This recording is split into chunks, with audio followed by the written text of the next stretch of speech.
ప్రజలకు వివరించాలి కాబట్టి ఇది మన బాధ్యత. Right sir, right. శ్రీనివాస్ గారు నమస్తే అండి. నమస్తే సార్. సార్ ఏం చెప్తారు వీకెండ్ పాలిటిక్స్ జగన్మోహన్ రెడ్డి పూర్తిగా కూడా మనం చూస్తూ ఉన్నాం. సో అదేవిధంగా కూడా నాకు పదం ఉంటే, ముఖ్యమంత్రిగా ఉంటే, లేదంటే నేను అధికారంలో ఉంటేనే సహాయం చేస్తాననేవాడు ఒక రాజకీయ నాయకుడు అంటారా? ఏం చెప్తారు? ముందుగా పెద్దలు తిరుపతిరావు గారికి, మిత్రులు గౌతమ్ గారికి కూడా నమస్కారాలు తెలియజేసుకుంటా ఉన్నా. అట్లానే ఏవిఎన్ వ్యూవర్స్ కూడా. నిన్న ఫ్రంటల్ ఆర్గనైజేషన్ వైసీపీకి సంబంధించి ముఖ్యమంత్రి మాట్లాడతా 1,50,000 పెన్షన్లు తొలగించారు, వరదల్లో వైఫల్యం అంటాడు, ప్రజల కలెక్టర్ ఆఫీస్ చుట్టూ ముఖ్యమంత్రి దేవుడు మొట్టికాయలు వేశారంటాడు, నేను త్వరలో రాబోతున్నానంటాడు. అతని పరిస్థితి చూస్తూ ఉంటే మానసిక పరిస్థితి బాగలేదండి. ఏ రోజైతే అతనికి ప్రతిపక్ష హోదా కూడా తక్కని విధంగా ప్రజలు కూటమి ప్రభుత్వానికి అధికారాన్ని కట్టబెట్టారో అప్పటి నుంచి అతని మానసిక పరిస్థితి బాగలేదు. మనం చూస్తూ ఉన్నాం, వినుకొండలో కూడా అతను ఎవరిని పరామర్శించడానికి వచ్చి ఒక విలేకరి ప్రశ్నిస్తే, పల్నాడులో వినుకొండలో, ఆగవయ మధ్యలో ఫ్లో పోతా ఉంది ఆగు అని మళ్ళీ వెంటనే పక్కనే ఉన్నటువంటి మాజీ ఎమ్మెల్యే బొల్ల బ్రహ్మనాయుడిని నేనే ఏం మాట్లాడాను, ఎక్కడ ఆగానంటా ఉన్నాడు అతను. అంటే అతని మానసిక పరిస్థితి మనకి చాలా క్లియర్గా అర్థం అవుతా ఉంది. ఎందుకంటే అతను ఒక ఉగ్రవాది టైప్ సార్. అతను చంద్రబాబు నాయుడు గారికి బ్లాక్ క్యాట్ కమాండోస్ ఉన్నారు, ఎన్ఎస్జీ వాళ్ళు, నాకు కూడా కావాలని ఒక పేరు పెట్టి దానికి వాళ్ళకు కూడా నల్ల బట్టలు వేసుకుని తిప్పాడు కొన్ని రోజులు. అలా కొన్ని రోజులు కేంద్రంతో అయితే రాయబారాలే నడిపాడు. అప్పట్లో ఎన్ఎస్జీ తీసేయండి, అతనికి ఎన్ఎస్జీ తీసేయండి అని చెప్పేసి కుదరదన్నారు వాళ్ళు. అతనికి ఏం లేదు సార్, నేను ముఖ్యమంత్రిగా లేను అనే మానసికమైనటువంటి జబ్బు రోజు కూడా ఎక్కువైపోతా ఉంది. నేను చెప్తా ఉన్నాడు, ఇక్కడి నుంచి మనం కలుద్దాం, అసలు ఉద్యమాలు నేను పిలిపిస్తే గ్రామ స్థాయిలోంచి రావాలి. అసలు నిన్నటి వరకు కూడా 5 సంవత్సరాల్లో నువ్వు ఒక ఎమ్మెల్యే కానీ ఒక మంత్రికి కానీ ఎవరికి అపాయింట్మెంట్ ఇచ్చిన పాపాన బోల. సలహాదారులు అన్నావు, 40 మందిని నియమించావు. ఆ 40 మందిలో 4 కూడా నీతో మాట్లాడే పరిస్థితి లేదు, ఒక సకల శాఖ మంత్రి సజ్జల రామకృష్ణారెడ్డి తప్ప. కేసులు అన్నావు, డైవర్షన్. ఎవరి కేసులు?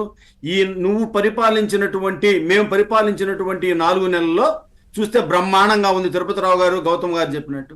మరి నువ్వు పరిపాలించిన 4 నెలల్లో ఇసుక దొరక్క భవన నిర్మాణ కార్మికులు ఆత్మహత్యలు చేసుకున్నారు ఆ రోజు. 4 నెలలకే నీకు పాలసీ ఫెయిల్ అయ్యి, ఇసుక పాలసీ. మరి ఇవాళ ఉద్యోగస్తులు కూడా హర్షం వ్యక్తం చేస్తా ఉన్నారు. 1వ తారీఖు కనుక సెలవు వస్తే ముందు రోజు చేస్తా ఉన్నారు. ఇవాళ నిన్న పెన్షన్ల సంఘం అధ్యక్షుడు మా జిల్లా జడ్జి వీరయ్య గారు ఉన్నారు. ఇందాక ఫోన్ చేయండి సార్ అన్న.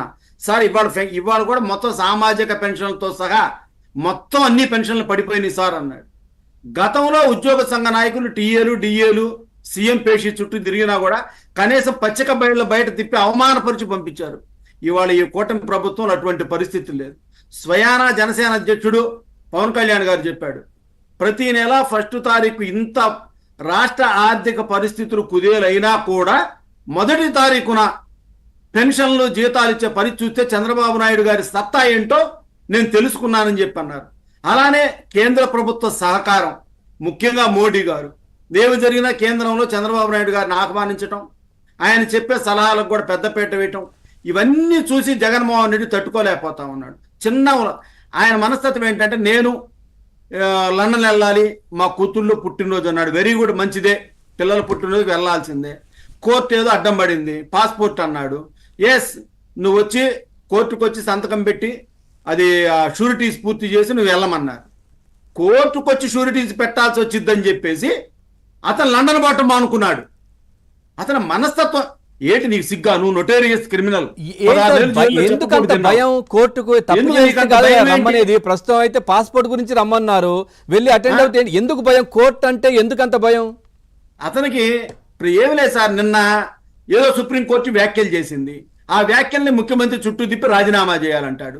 నువ్వు నిజంగా కనుక కోర్టు వ్యాఖ్యలు తీసుకుంటే నువ్వు అసలు మొదటి నెలలో రాజీనామా చేయాలి. నువ్వు అసలు ఎన్నిసార్లు సుప్రీంకోర్టు ఏమంది నీ బెయిల్ పిటిషన్ ఆర్గ్యుమెంట్ అప్పుడు? ఆర్థిక ఉగ్రవాదం, హత్యానేరం కంటే ఆర్థిక ఉగ్రవాదం దేశానికి అత్యంత ప్రమాదకరం, జగన్మోహన్ రెడ్డిని ఉద్దేశించి అన్నది. మనం రాజకీయాల్లోనే ఉండకూడదు ఈ విధంగా అనుకుంటే. లడ్డులో నేను ఒకటే చెప్తా ఉన్నా, నెయ్యి కల్తీ జరిగిందంటే లడ్డు కల్తీ జరిగినట్టు కాదా? ఆ నెయ్యి తెప్పించేది లడ్డులో వాడటానికే కదా తెప్పించేది. ముఖ్యమంత్రి ఎందుకు చెప్పేది? ముఖ్యమంత్రి ఆ రోజు ఎందుకు చెప్తాడు? ముఖ్యమంత్రి ప్రతి మినిట్ పోదు కదా. ఇవాళ ప్రపంచ ప్రఖ్యాతిగాంచినటువంటి ఎన్డీడీబీ ల్యాబ్ రిపోర్ట్ అది ఆ రిపోర్ట్ ప్రకారం చెప్పా. అదేమి చంద్రబాబు నాయుడు గారి ల్యాబ్ కాదు కదా. నువ్వేదో మెడిటెక్ జోన్లో లేకపోతే కరోనా కనుక వాళ్ళ భారత బయోటెక్ లో తయారైతే నువ్వేమన్నావు? ఆ రామోజీరావు గారు వాళ్ళు చంద్రబాబు నాయుడు చుట్టాలు అందుకని చెప్పి కరోనాని కూడా కులంతో నువ్వు మాట్లాడావు కలిపి. మరి వాళ్ళ ఎన్డీడీబీ ల్యాబ్ అనేది చంద్రబాబు నాయుడు గారు చుట్టాలు, చంద్రబాబు నాయుడు ఆయన కాదు కదా. ఆ ల్యాబ్ లో నేనైతే మాట్లాడకూడదు, ఏ కొవ్వు కలిసింది అనేది వాళ్ళు క్లియర్గా ఇచ్చారు. వాళ్ళ కోపం ఏముంది? జగన్మోహన్ రెడ్డి మరి కోపం ఏముంటుంది? చంద్రబాబు నాయుడు గారి ప్రేమ ఉంటుంది ఏముంటుంది? ఏదైతే శాంపిల్కి పంపించారో ఆ శాంపిల్ రిపోర్ట్స్నే ఇచ్చారు. ఆ శాంపిల్ రిపోర్ట్స్నే చదివాడు చంద్రబాబు నాయుడు గారు. ఇవాళ నీకు అనుకూలంగా కోర్టు తీర్పులు ఇస్తే న్యాయస్థానాలు చాలా పొగుడుతావు. నీకు వ్యతిరేకంగా ఇచ్చిన రోజు ఏమన్నావు? మీ వాళ్ళు ఏమన్నారు? ఆ జడ్జీలను కరోనా రోగులు ఉన్నటువంటి గదుల్లో వేసి బంధించి వాళ్ళకు కూడా కరోనా తగిలించాలన్నావు. నువ్వు మీ న్యాయమూర్తులు ఎంత అవమానపరిచారు.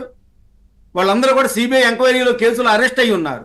నీకు అనుకూలంగా వస్తానే ఒక మాట మాట్లాడతావు, నీకు బెయిల్ ఇవ్వకపోతేనే ఒక మాట మాట్లాడతావు.